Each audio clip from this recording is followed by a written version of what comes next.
The moment those words left my mouth, I felt the air in the room change, and I knew, even before anyone said anything, that I had said something I could never take back. I was 24 that year, working as a junior contractor for a small renovation outfit outside Charlotte, North Carolina, taking weekend classes toward my certifications when I had the energy for it. My name's Tyler Bramwell, though that part hardly matters now. What matters is Owen. Owen Caldwell had been my best friend since 7th grade, the kind of friendship that survives everything. Failed classes, bad breakups, 2 years where neither of us had a car, and we just walked everywhere together because gas money didn't exist. We'd grown up 2 streets apart, and even after high school, when most friendships from back then dissolve into nothing, ours just kept going. Owen lived with his mother, Renata Caldwell, in a narrow 2-story house with a wraparound porch that always smelled like cedar and coffee.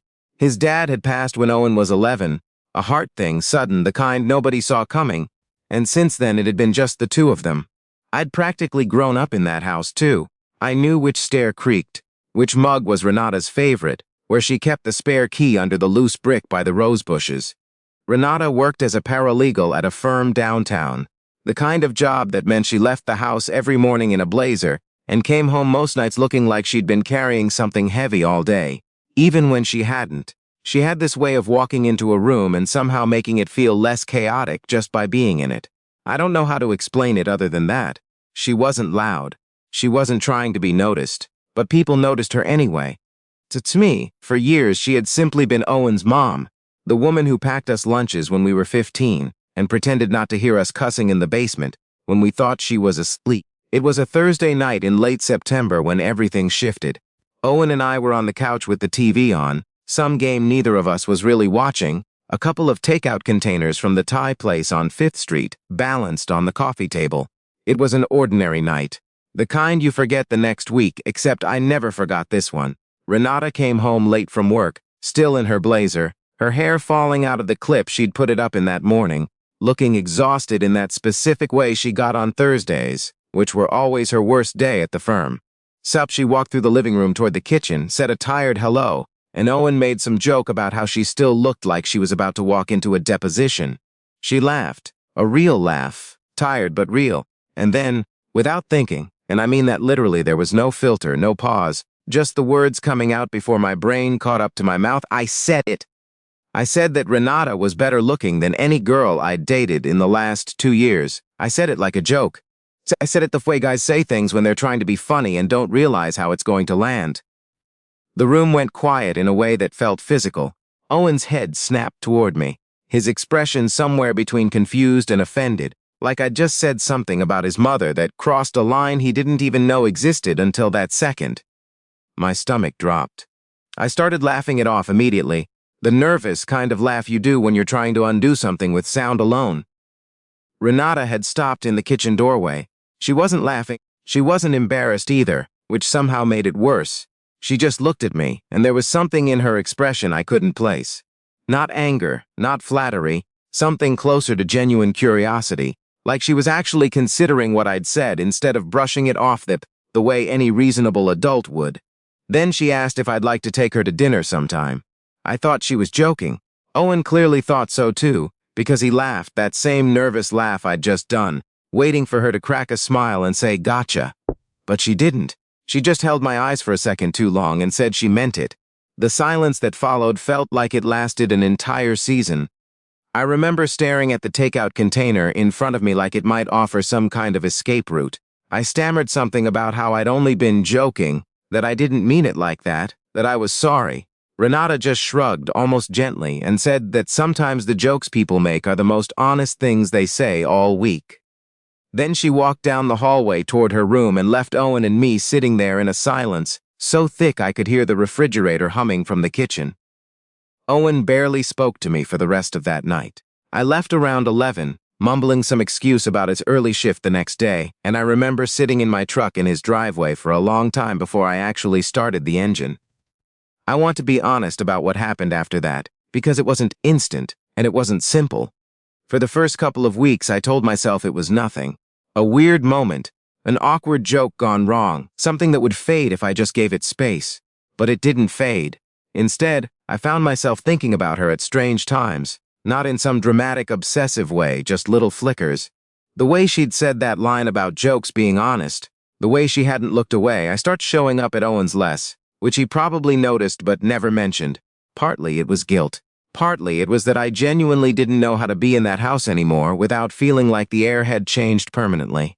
Then, about 3 weeks later, I went by to grab a drill I'd left in Owen's garage. He wasn't home, at his girlfriend's place, I think. But Renata was out front, kneeling by the flower bed along the porch, pulling weeds in jeans and an old college sweatshirt that didn't look anything like her work blazers. We ended up talking. Just casual stuff at first. Work, the weather, how the renovation job was going.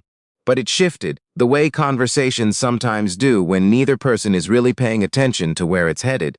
She told me about how quiet the house had gotten since Owen started spending more nights at his girlfriend's. She told me, almost offhand, how strange it was to spend your whole 20s and 30s raising someone and then suddenly have all this space you don't know what to do with. She mentioned briefly that she hadn't really dated anyone seriously since her husband passed. Not because she didn't want to, but because life with a kid and a full-time job didn't leave room for it. And by the time it did, she wasn't sure she remembered how. I listened in a way I hadn't really listened to her before. Not as Owen's mom giving advice or making small talk, but as a person with an entire life of her own that had nothing to do with either of us. Over the following month, those conversations kept happening. Sometimes just 5 minutes on the porch.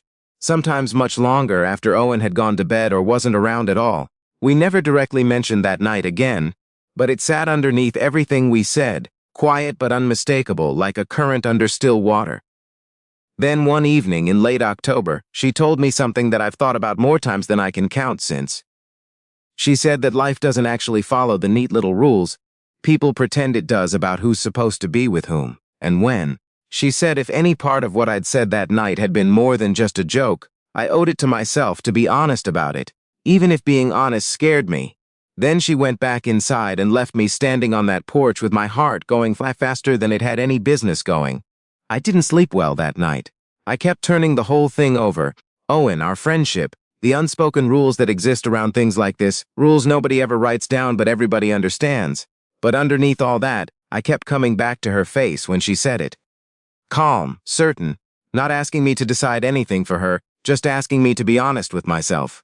A week later, I asked Owen if we could talk. It's one of the hardest conversations I've ever had in my life. I told him I needed to say something that might change things between us, and that I understood if it did. I told him I respected him more than almost anyone, that our friendship meant more to me than he probably realized. And then I told him that I thought I had feelings for his mother. He reacted exactly the way you'd expect a person to react. He was furious. He told me to get out of his house, which had never once happened in over a decade of friendship. For a long stretch after that, he wouldn't answer my calls or texts. Weeks became months, and the friendship that had carried me through some of the harsh parts of my life felt like it had simply ended. That stretch was, honestly, the lowest point I'd hit in years. I second-guessed everything. Whether I'd imagined the whole thing, whether I was some kind of opportunist, whether some boundaries in life just shouldn't be crossed regardless of how anyone feels. Renata and I barely spoke during that time either. She told me later she didn't want to push things, didn't want to be the reason Owen lost his best friend, even if it meant putting her own feelings aside. But something started shifting in Owen, slowly, without me even being part of it. He began noticing things about his mother he said he'd never paid attention to before. How quiet the house was when he came by.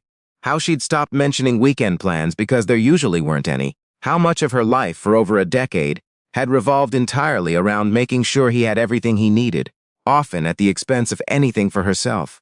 Almost 5 months after that conversation in his living room, Owen called me. His voice was different, steadier, more tired than angry. He told me something I don't think I'll ever forget. He said that if I ever hurt his mother, he wouldn't forgive me, not ever. But he also said that if I actually cared about her, the way it seemed like I did then, maybe he needed to stop pretending the world was as simple as he wanted it to be. About 8 months after that first conversation on his porch, Renata and I went on our first real date. Nothing extravagant, a small Italian place near downtown Charlotte, the kind with checkered tablecloths and a owner who remembers your name after one visit. We talked for almost 3 hours about everything. Her late husband, my parents' divorce, Owen as a kid, what either of us actually wanted out of the years ahead, instead of just the years we'd already lived. It didn't feel scandalous or strange, it just felt true. In a way, very few things in my 20s had felt true. If you've ever had a moment where something you thought would never matter ended up changing the entire direction of your life, write the word unexpected in the comments, because I'd genuinely love to hear your story too. These days, almost years later, Owen and I are still closer, honestly, than we were before any of this happened. It wasn't a smooth road. There were holidays that felt unbearably awkward, arguments that flared up out of nowhere over things that had nothing to do with the actual issue, long stretches where all three of us were just learning how to exist in the same space without it feeling strange. But time has a way of wearing down even the sharpest edges if you let it. Owen eventually told me something I think about often, that love apparently doesn't care much about the tidy categories people try to put it in. It shows up in strange places, in awkward jokes no be meant seriously, in porches and flower beds and late-night conversations that start out about nothing. Renata and I have been married for almost 6 years now. Owen's married too, to a woman named Priya he met a few years after everything settled, and the four of us still get dinner together most months. Every so often, when we're all sitting around the table laughing about something completely unrelated, Owen brings it up.